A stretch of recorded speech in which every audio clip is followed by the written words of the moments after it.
की बात करता है, संसद की बात करता है, ठीक है। आर्टिकल नंबर 79 है ना। संसद में ध्यान रखना है, संसद में अगर पूछे आपसे हाउस कितने होते हैं, तो संसद में सदन जो है ये होते कितने आपके, दो। कितने होते हैं? दो होते हैं। एक होता है अपर हाउस जिसको हम राज्यसभा कहते हैं, एक होता है लोअर हाउस जिसको हम लोकसभा कहते हैं, ठीक है। ये दो हाउस होते हैं। अगर पूछे संसद में अंग कितने होते हैं, संसद के पार्लियामेंट के ऑर्गन कितने होते हैं लिखना आपके, तो इसके जो अंग है वह तीन होते हैं। तीन का मतलब आपके एक राज्यसभा होता है, एक लोकसभा होता है और एक राष्ट्रपति होता है। तो ये पॉइंट भी आपको ध्यान रखना है कि संसद के हाउस तो दो हैं, जबकि संसद के अंग की बात करूं मैं आपसे तो वो तीन होते हैं, ध्यान रखिएगा, ठीक है। अच्छा, राज्यसभा जो होता है ये होता है अपर हाउस, मतलब कि उच्च सदन होता है, जबकि लोकसभा जो होता है ये होता है लोअर हाउस, मतलब कि निम्न सदन होता है। ये दोनों पॉइंट भी क्लियर होना चाहिए ना। अगला क्वेश्चन आपके राज्यसभा का उल्लेख कहाँ पर है, आर्टिकल नंबर 80 के अंदर, और जो लोकसभा इसका उल्लेख कहाँ पर है, आर्टिकल नंबर 81 के अंदर। आपने वो ट्रिक भी याद की होगी, सरला, ठीक है। बचपन में आपने सरला से याद किया होगा ना, सरला। ऐसे आप ध्यान रखिएगा, संसद 79 के अंदर है, राज्यसभा 80 के अंदर है और जो लोकसभा है वो 81 के अंदर है। ऐसे क्रम भी आपको ध्यान रखना है, ठीक है। तो अपर हाउस 80 के अंदर है और जो लोअर हाउस है वो कहाँ पर, 81 के अंदर। और भारत की जो संसद है आपके बाई कैमरल है, द्विसदनीय है, ठीक है। ये भी सवाल नोट कीजिएगा, भारत की जो संसद है वो कैसी है, द्विसदनी है, बाई कैमरल है, ठीक है। द्विसदनी है, बाई कैमरल है। और ये हमने कहाँ से लिए, ये हमने इंग्लैंड से लिए, आपको ध्यान रखना है, ठीक है, कि भारत की संसद द्विसदनीय बाई कैमरल है, इंग्लैंड से लिए। सबसे पहला हाउस कौन सा है, राज्यसभा। इसके बारे में कुछ हम महत्वपूर्ण बातें जो है पहले नोट करते हैं, फिर क्वेश्चन आंसर की तरफ आएंगे, ठीक है। देखिएगा, पहला हाउस हमारा कौन सा है, राज्यसभा जो है ये हमारा पहला हाउस है, ठीक है। चलिए, इसके बारे में क्या क्या क्वेश्चन बन सकते हैं, ध्यान से देखना है। पहली बात तो राज्यसभा को बोलते हैं काउंसिल ऑफ स्टेट, मतलब कि राज्यों की परिषद कहते हैं, ठीक है। तो जो राज्यसभा है इसे हम क्या बोलते हैं, इसे हम कहते हैं काउंसिल ऑफ स्टेट। क्या बोलते हैं, काउंसिल ऑफ स्टेट कहते हैं, मतलब कि राज्यों की परिषद कहते हैं। क्या बोलते हैं, राज्यों की परिषद कहते हैं, काउंसिल ऑफ स्टेट कहते हैं, ठीक है। और ये है क्या, अपर हाउस है, ये भी आपको ध्यान रखना है, ठीक है। अपर हाउस है, यह भी आपको नोट करना है। दोस्तों, विश्व की मैं बात करूं आपसे तो विश्व में अमेरिका में जो अपर हाउस है उसका नाम क्या है, सीनेट। नाम सुना होगा आपने। विश्व में आपके वर्ल्ड की अगर बात की जाए तो वर्ल्ड में जो अमेरिका है यहाँ पर जो अपर हाउस है, अमेरिका में भी दो ही हाउस है, ठीक है। अमेरिका की जो संसद है इसका नाम क्या है, इसका नाम है कांग्रेस। क्या नाम है, कांग्रेस, ठीक है। और इस कांग्रेस में एक तो होता है अपर हाउस, आपके अपर हाउस, और अपर हाउस का नाम क्या होता है, इसका नाम है सीनेट। क्या नाम है, सीनेट। और एक होता है लोअर हाउस जिसका नाम क्या होता है, प्रतिनिधि सभा होता है। क्या होता है, प्रतिनिधि सभा है। विश्व की सबसे पावरफुल अपर हाउस किस राज्य देश का है, वो सीनेट, ठीक है। सीनेट जो है ये मोस्ट पावरफुल है, ये आपको ध्यान रखना है, ठीक है। आपने ये भी पढ़ा होगा, जो सीनेट है यहाँ पर हर राज्य से 2 सीट होती है। कुल 50 राज्य अमेरिका के अंदर है, तो कुल मिला के 100 सीट जो है कहाँ पर होती है, वो आपके सीनेट में। हर राज्य से 2 सीट होती है सीनेट में, चाहे कोई भी राज्य बड़ा हो चाहे छोटा हो, सीनेट में आपके 2 ही सीट होंगी। राज्यों का बराबर प्रतिनिधित्व जो है वो सीनेट के अंदर होता है, ठीक है। और 50 राज्य तो कुल मिला के 100 सीट सीनेट के अंदर होती है। ये मोस्ट पावरफुल कहाँ पर है, ये आपके अपर हाउस जो है सीनेट आपके यूएसए के अंदर। ये तो यूएसए की बात होगी। दोस्तों, हमारी बात करूं मैं आपसे, जो हमारा काउंसिल ऑफ स्टेट है, राज्यसभा जो है, अगर बात की जाए आपसे कि इसमें कुल मेंबर कितने हैं आपके, 250 हो सकते हैं, ठीक है। तो कुल मेंबर पूछूं आपसे कितने हो सकते हैं आपके, तो कुल मेंबर 250 हो सकते हैं। लेकिन वर्तमान में कितने हैं, तो वर्तमान में नोट कीजिएगा, वर्तमान में 245 कितने हैं, 245 जो है यह वर्तमान में आपको ध्यान रखना है। तो कुल 250 हो सकते हैं वर्तमान में, 245 वर्तमान में ध्यान रखिएगा, ठीक है। इस 245 में से 233 का होता है इलेक्शन। क्या होता है, इसका होता है इलेक्शन, मतलब कि निर्वाचन। और जो 12 मेंबर है इनका होता है नॉमिनेशन। क्या होता है? नॉमिनेशन होता है। ये हर पॉइंट सवाल बनेगा भविष्य में, ठीक है, मतलब कि मनोनयन होता है। अच्छा, ये मनोनयन करता कौन है भाई साहब? तो यह जो मनोनयन है यह कौन करते हैं आपके? तो यह भारत के राष्ट्रपति करते हैं। कौन करते हैं? भारत के राष्ट्रपति जो है मनोनयन करते हैं। और पूछूं आपसे किस किस क्षेत्र से करते हैं, लिखना आपके।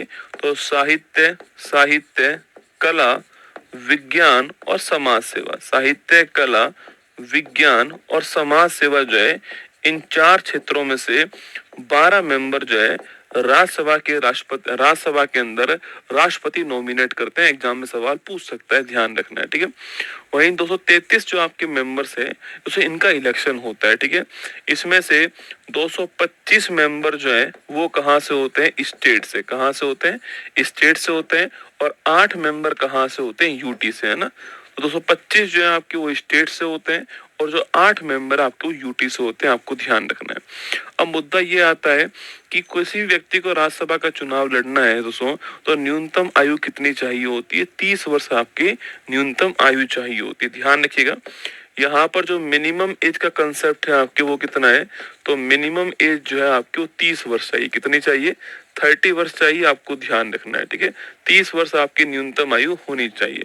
अच्छा दोस्तों, यहाँ पर किस राज्य के पास में कितनी सीट होंगी आपके, यह तय कैसे होता है? तो ये देखो, अमेरिका में तो फिक्स है, चाहे कोई बड़ा राज्य हो और चाहे कोई छोटा राज्य हो, सीट फिक्स है आपकी। कितनी? आपके हर राज्य की 2 सीट। ऐसा क्यों दोस्तों किया गया अमेरिका में? देखो, राज्यसभा है क्या? काउंसिल ऑफ स्टेट, स्टेट की परिषद है। लेकिन दोस्तों हमने स्टेट में भेदभाव कर दिया, ठीक है। यहाँ पर कहा कि हर राज्य बराबर है अपने आप में, हर राज्य महत्वपूर्ण है उतना ही, तो हमने हर राज्य की 2 सीट दी। लेकिन भारत में क्या बोला गया? भारत में कहा गया जिस राज्य की पॉपुलेशन अधिक है उस राज्य के पास सीट अधिक होंगी, ठीक है। तो हमारे यहाँ पर जो सीट है, इस सीट का आधार क्या होगा? तो आप जानते हो कि अनुसूची नंबर 4 मैंने आपको पढ़ाया था कि जो राज्यसभा है उसकी सीट का जो आधार है वो है 97 की जनसंख्या। ये बहुत ही बढ़िया क्वेश्चन है। 2011 की जनसंख्या नहीं है, 2001 की नहीं है, 1971 की पॉपुलेशन जो है ये इसका आधार आपको ध्यान रखना है, ठीक है। दोस्तों अगला क्वेश्चन, राज्यसभा के लिए कोई व्यक्ति का चुनाव होता कैसे, ठीक है। क्या आप और मैं सीधा वोट डाल के आते हैं? नहीं डाल के आते हैं। हम सीधा वोट किसको डालते हैं दोस्तों? एमएलए को डालते हैं, विधायक को डालते हैं हम सीधा वोट जो है। वो एमएलए विधायक किसको वोट डालता है आपके? वो राज्यसभा एमपी को वोट डालता है। तो इसका निर्वाचन कैसे हुआ? अप्रत्यक्ष निर्वाचन हुआ, ठीक है। अप्रत्यक्ष निर्वाचन हुआ, ये आपको ध्यान रखना है। तो लिखिएगा, अगर बात करूं आपसे इसके निर्वाचन की बात करूं आपसे, तो ध्यान रखिएगा इसका इलेक्शन अप्रत्यक्ष होता है, ठीक है। इनडायरेक्ट आपके इलेक्शन होता है। आपको ध्यान रखना है कि जनता जो है, जनता एमएलए को चुनती है और एमएलए राज्यसभा एमपी को चुनता है, ठीक है। ऐसे चलता है ये इलेक्शन, इनडायरेक्ट होता है। याद करो, मैंने राष्ट्रपति आपको पढ़ाया था, वहां भी मैंने आपको कहा था कि राष्ट्रपति का जो चुनाव है वो इनडायरेक्ट होता है। उपराष्ट्रपति का चुनाव भी जो होने वाला है वो इनडायरेक्ट होता है। लेकिन राष्ट्रपति में मैंने आपको बीबी गिरी पढ़ाए थे, और बीबी गिरी में मैंने आपसे कहा था कि बीबी गिरी साहब जो है उनका चुनाव दोस्तों कब हुआ? जब सामने कांग्रेस के कद्दावर नेता नीलमा संजीव रेड्डी थे, जबकि उस समय कांग्रेस का बहुमत था सरकार देश के अंदर, और नीलमा संजीव रेड्डी कद्दावर नेता खड़े हुए कांग्रेस की ओर से। लेकिन वो हार गए और कौन जीत गए? बीबी गिरी जीत गए, क्योंकि आपने वोट किसको डाली है किसी को नहीं पता। राष्ट्रपति के चुनाव में मैंने लिखवाया था आपको कि बंद आपके मतदान होता है। कैसा होता है? बंद, गुप्त मतदान होता है। ये मैंने आपको वहां पे लिखवाया था। लेकिन यहाँ पर ध्यान रखना, यहाँ पर मतदान खुला होता है। यहाँ तो से ऐसा नहीं कर सकते कि एमएलए बीजेपी का है और कांग्रेस के प्रत्याशी को वोट डाल के आ गया। नहीं भाई साहब, यहाँ खुला मतदान है, पता लग जाएगा कि आपने वोट किसको डाली है। तो बहुत ही बढ़िया क्वेश्चन है। यहाँ पर खुला मतदान होता है, ठीक है। यहाँ पर खुला मतदान होता है, आपको ध्यान रखना है। तो ये 3 पॉइंट आपको इसके इलेक्शन में ध्यान रखिएगा, ठीक है। दोस्तों अगला पॉइंट आपके, इसकी पदावधि पूछूं आपसे, इसका टर्म ऑफ ऑफिस पूछे आपसे, कार्यकाल की बात करूं आपसे, तो ध्यान रखिएगा राज्यसभा खुद कभी भंग नहीं होता।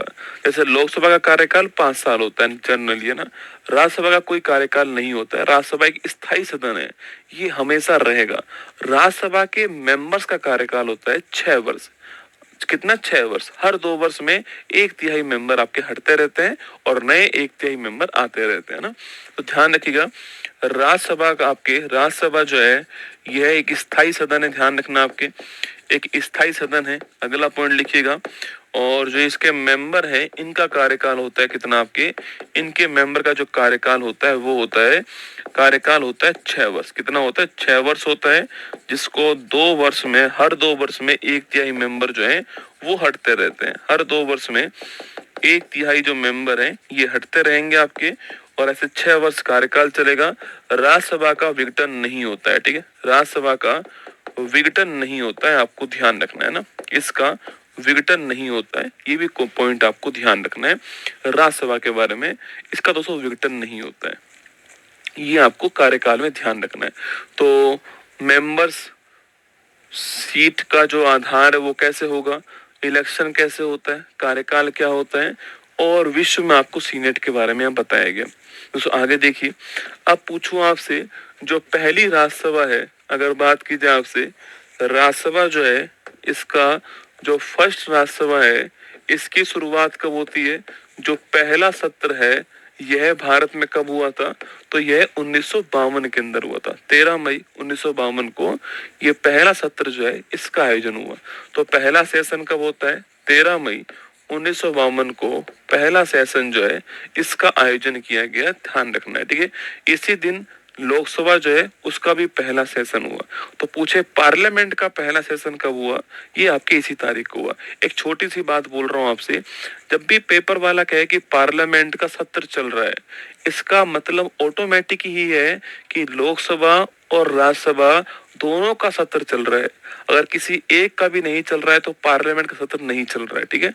पार्लियामेंट सत्र का मतलब ही क्या होता है, इसका मतलब ही होता है कि लोकसभा और राज्यसभा दोनों का सत्र चलना चाहिए, ठीक है। इसका मतलब ही है कि दोनों का सत्र चलना चाहिए, इसका मतलब ही है किसी एक का भी नहीं चल रहा है तो पार्लियामेंट सत्र के अंदर नहीं है। ये आपको छोटी सी बात है, ध्यान रखना है। हर छोटी छोटी बात को मैं लिख रहा हूँ, क्लास खत्म होने के बाद आधा घंटा रुक करके इन सब बातों को नोट करा करो, अगर अभी नहीं कर पाते हो। अगर अभी कर पाते हो वेल एंड गुड, है ना। चलिए, ये पहला सत्र आपके हो गया, 13 मई 1952 को इसका पहला सत्र दोस्तों आयोजित होता है। अगला क्वेश्चन आपके, अगर सवाल पूछूं आपसे यहाँ पर कि जो राज्यसभा है इसका हेड कौन होगा, तो इसका हेड होता है सभापति। कौन होता है, सभापति जो है, चेयरपर्सन जो है, ये इसका हेड होता है, ठीक है। और यह कौन होता है, तो यह होता है भारत का उपराष्ट्रपति। हम पहले भी पढ़ चुके हैं, भारत का उपराष्ट्रपति, ठीक है। और एक इसमें उपसभापति भी होता है, ध्यान रखना है ना। अच्छा, अगला क्वेश्चन, क्या उपराष्ट्रपति राज्यसभा का मेंबर होता है, तो मैंने पहले ही कहा था आपसे, कल वाली क्लास में भी कहा था कि उपराष्ट्रपति जो है यह संसद का मेंबर नहीं होता है, ठीक है। यह संसद का एमपी नहीं होता है। यही क्वेश्चन आते हैं एग्जाम में, उपराष्ट्रपति संसद का एमपी नहीं होगा, ये आपको ध्यान रखनी है, ठीक है। अच्छा, सर्वाधिक सीटें किस राज्य के पास में, सर्वाधिक सीटें आपकी उत्तर प्रदेश के पास में ना। सर्वाधिक सीट पूछूं आपसे, अरे जिसकी पॉपुलेशन सर्वाधिक होगी उसी के पास सर्वाधिक सीट होंगी आपके। उत्तर प्रदेश के पास में 31 सीट है। कितनी सीट है आपकी, उत्तर प्रदेश के पास में 31 सीट आपको ध्यान रखनी है। सर्वाधिक सीट जो है वो उत्तर प्रदेश के पास में 31 सीट आपको ध्यान रखना है, ठीक है। दोस्तों राज्यसभा का हेड कौन है, सभापति, ठीक है। अच्छा, राज्यसभा के पहले सभापति कौन थे आपके, पहले कौन थे लिखना आपके, सर्वपल्ली राधाकृष्णन। कौन थे, सर्वपल्ली राधाकृष्णन जो है यह राज्यसभा के पहले सभापति थे। अरे भाई, पहले जो उपराष्ट्रपति होंगे तो वही होंगे सभापति आपके। अगला क्वेश्चन आपके, हेड के बाद कौन आता है, हेड का आता है आपके डिप्टी हेड की बात पूछूं आपसे तो वो होते हैं उपसभापति, है ना। इसे बोलते हैं वाइस चेयरपर्सन। कौन, वाइस चेयरपर्सन जो है, अगर इनकी बात करूं आपसे तो नोट कीजिएगा, अगर ये नहीं है तो इनके स्थान पर ये होंगे। जैसे वर्तमान में ये नहीं है तो इनके स्थान पर ये काम करेंगे, ठीक है। अच्छा, भारत के पहले जो उपसभापति हैं आपके, उनका तो नाम क्या है, तो भारत के जो फर्स्ट आपके वाइस चेयरपर्सन थे उनका नाम था एस.वी. कृष्णमूर्ति राव। बढ़िया क्वेश्चन है ना, एस.वी. कृष्णमूर्ति राव जो है, हम याद नहीं करते हैं, पेपर वाला सवाल पूछ लेता है। एस.वी. कृष्णमूर्ति राव जो है इनका नाम आपको ध्यान रखना है, ठीक है। ये आपके भारत के पहले। अच्छा, वर्तमान में पूछूं आपसे कौन है, तो लिखना आपके वर्तमान में हरिवंश नारायण सिंह। ये क्यों ध्यान रखना है, क्योंकि वर्तमान में ये तो है नहीं, उपराष्ट्रपति तो है नहीं, तो यही आपके हेड है। हरिवंश नारायण सिंह जो है, इनका नाम वर्तमान में आपको ध्यान रखना है, ठीक है। और वर्तमान में ये पोस्ट खाली है, पर जल्द ही 9 तारीख को इलेक्शन होगा और सीपी राधाकृष्णन जो है इस पोस्ट पर आने वाले हैं, ठीक है। ध्यान रखना दोस्तों ना। अब जो है, जब भी हम राज्यसभा पढ़ते हैं तो उसकी 2 पावर के बारे में हमको पढ़ना पड़ता है, ठीक है। जो राज्यसभा है, इसकी 2 विशेष पावर है ना, 2 विशेष शक्ति जो है ये इसके पास में, 2 विशेष शक्ति जो है ये इसके पास में होती है। यह कौन कौन सी पावर दोस्तों इसके पास में होती है? एक तो है आर्टिकल नंबर 249। कौन सा है? अनुच्छेद नंबर 249। बहुत ही महत्वपूर्ण क्वेश्चन है। आर्टिकल नंबर 249, एक पावर ये इनके पास में होती है। मैंने आपसे कहा कि भाई संघ सूची पर विषय कौन बनाए, संघ सूची पर कानून कौन बनाएगा? ये आपके सेंटर बनाएगा। स्टेट लिस्ट पे कानून कौन बनाएगा? स्टेट बनाएगा। और संवर्ती पे कानून कौन बनाएगा? दोनों मिलकर बनाएंगे। ये अब मैंने आपसे पहले ही कह दिया। लेकिन मान लो कि कोई आपके स्टेट लिस्ट है, उसका कोई विषय है और वो विषय राष्ट्र के हिसाब से महत्वपूर्ण है और सेंटर चाहता है कि वो उस पर कानून बनाए, तो क्या वो बना सकता है? बिल्कुल बना सकता है। लेकिन बस उसके लिए दोस्तों उस प्रस्ताव को जो राज्यसभा है वहां से विशेष बहुमत के साथ में पास करवाना पड़ेगा। अगर उस प्रस्ताव को वहां से पास करवा दिया तो फिर पार्लियामेंट जो है उस विषय के ऊपर कानून बना सकता है, ठीक है। तो लिखिएगा, आर्टिकल 249 क्या बोलता है कि अगर जो राज्य सूची है, अगर इस विषय पर आपको कानून बनाना है, ठीक है, इस विषय पर कानून जो है संसद को बनाना है, तो इस कंडीशन के लिए राज्यसभा जो है इस प्रस्ताव को विशेष बहुमत से पारित करेगा, ठीक है। विशेष बहुमत से पारित करेगा, ये आपको ध्यान रखना है, ठीक है। जैसे ही विशेष बहुमत से पास कर देगा तो सेंटर उसके ऊपर कानून बना सकता है। अब पेपर वाला ये पूछ सकता है कि विशेष बहुमत से क्या अर्थ है। पेपर में आ सकता है दोस्तों कि जो विशेष बहुमत होता है इसके क्या अर्थ है ना। तो विशेष बहुमत जो है इसको बोलते हैं हम लोग, जो आपकी स्पेशल मेजोरिटी होती है दोस्तों। पूरे संविधान में विशेष बहुमत का अर्थ सेम ही है, ठीक है। पूरे संविधान में विशेष बहुमत का अर्थ सेम है कि कुल जो आपके मेंबर हैं, कुल जितनी सीट है उसका 50% +1 या मतदान का 2/3, जो भी ज्यादा हो वो आपके जरूरी है। तो लिखिए, कुल का 50% +1 या फिर मतदान का 2/3, ठीक है। मतदान का 2/3 जो भी जरूरी हो, ठीक है, जो भी ज्यादा हो ना। कुल का 50% +1 या मतदान का 2/3 जो भी ज्यादा हो इतना चाहिएगा, जो भी ज्यादा हो इतना चाहिएगा, आपको ध्यान रखना है। तो ये विशेष बहुमत होता है कि कुल का 50% +1 या वोटिंग का 2/3, इनमें जो भी ज्यादा होगा वो आपके यहाँ पर लगने वाला है। ये आर्टिकल 249 आपको ध्यान रखना है। मैंने कहा 2 विशेष पावर है। एक है आर्टिकल 312 दोस्तों। कौन सा है आपके? एक है आर्टिकल 312, अनुच्छेद 312। यह विशेष पावर है किसके पास में? राज्यसभा के पास में।